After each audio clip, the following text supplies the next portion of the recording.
Hi everybody, my name's Shawn and I am a 20-year smoker no more. This review is in regards to about 8 months that I have been on the electronic cigarette and have been enjoying it. Before I start off, many of you might know that I have many episodes out there, and on this particular episode, one quick thing I do want to kind of put out there is something recently has been put into the comments and has been sent to me via the YouTube stuff. That is, Shawn, you're getting fat. So thank you very much for the comment. Actually, the comments coming through were more of questions of, hey, it looks like through the episodes you're putting on a little bit of weight there. Do you think it has to do with the electronic cigarette versus you going off of regular smoking? So that was a very valid point, and I'm here to tell you that no. What the top things were for that happening is a major change in my life. I have been on and off of being leaner, and then of course putting on some weight, and that mainly comes down to me getting myself to the gym. I'm here in Chicago. I was going through the winter and of course not working out. I had been working out and then stopped, and I do love food. Oh, I just, all the junk food, everything that you have right there. So of course I'm getting whipped back in shape. Thank you for those comments. So it has well, I haven't been doing a sexy dance, I'll tell you that, but I am here, and I am here to tell you about that. Okay, let's get into some of the things to know. 8 months in, like I said, 8 months in, no tobacco cigarettes. I'm really happy about that. Of course, I do feel better. That wheeze, that smoker wheeze, 20-year smoker, I had gotten to that point where I did have that, where when you breathe, you hear that shallow wheezing in your lungs. That is now gone for me, so I'm pretty happy about that. Also, I have gotten a lot of great comments of people saying that I do look a little bit better, and through the time of not smoking anymore. So hey, maybe I do look a little bit better, who knows, or I'm putting a filter on the camera. Okay. In this one, I want to address, I get a lot of questions from everybody out there, and I want to address a couple of very common ones that keep on coming up to me. So of course, the first one is about the, hey, I want to get this electronic cigarette and I really want to move off of regular tobacco cigarettes. One of the best tricks for me personally, and I'm going to extend this out to you, is the first day that I started this, when I was thinking about it, is I never told myself, hey, I'm never having another cigarette again.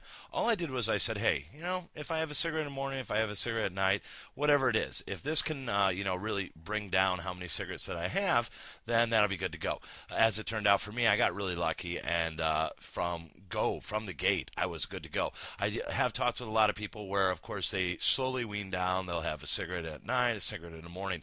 But I think a big thing is we play a trick on our mind a lot, and that as far as comes of, oh, I can never have a cigarette again, and then there's something in the back of your head saying, oh, I always want that.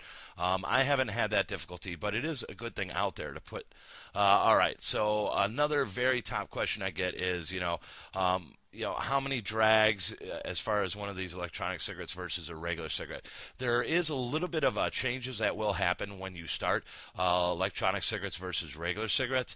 And when you're sitting there, if you've never tried an e-cig before, let that one go. Wait until you actually get the unit and you try it, and go on from there. And the reason that I do kind of point that out is it is hard to get your head around that. I was a regular smoker, now I'm doing this of, you don't have to light this up. You don't have to, smoke it all the way down like we did with regular cigarettes. So literally this almost becomes more of a thing where you just pick it up, you'll have one inhale of it, and then you put it back down, and it's just that simple. So that's kind of nice. A difference of your habit that you're having there. Okay, another big one that I get is, how much liquid do I consume? What is kind of more the average of liquid? And if you're new to these videos right now and you're wondering what is the liquid, very quickly, you have two choices in electronic cigarette. You can buy pre-filled cartridges. It's pretty costly, or you can get your own e-liquid. There are hundreds of different versions of this out there. It's really great to get, and of course with the e-liquid, it's even kind of a budget when you look at that too. A lot of savings versus a regular regular cigarettes that you have right there. But getting into that, these are sold by milliliters. This bottle here is a 15 milliliter that you do have there. You see them commonly 5, 10, 15, 30, whatever it might be. I personally have a pack and a half, 2-day-a-pack smoker that I was, and now moving on to e-cigs. I've noticed that I'm about 15 milliliters a week that I use. Maybe 20, but that's pretty rare. I do find that it's more of about the 15 milliliter, and I have found that from, of course, as you might guess, 8 months in, I do speak with a lot of people who do use the ecigs too, and they all kind of mentioned that to me. So if you're looking around, you're kind of trying to put all this together, that might help you out a little bit. Now, of course, I'm big on the manual 510. If you're not familiar with all this, I'm not going to get into it in this video. Check out any of my other episodes that you have right there. On my 510 that you have right here, a very common question I get about the 510 is, how long does the battery last? That's really a tricky question. Why it's a tricky question is because you can push the button down and you can inhale for it as long as you want. Let's say Bob only pushes down on a button for 2 seconds and does a very quick inhale, and he's good to go. And then you have, Leo, and Leo will inhale for 7, 8, 10 seconds.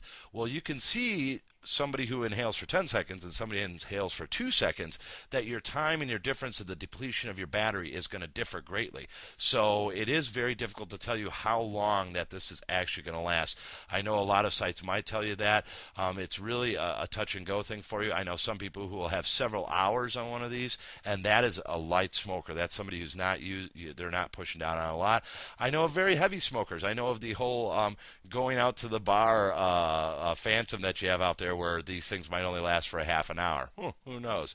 I wonder what you're doing at the bar. But okay, let's get on to the next thing that we have right there. Let's see. How do you know?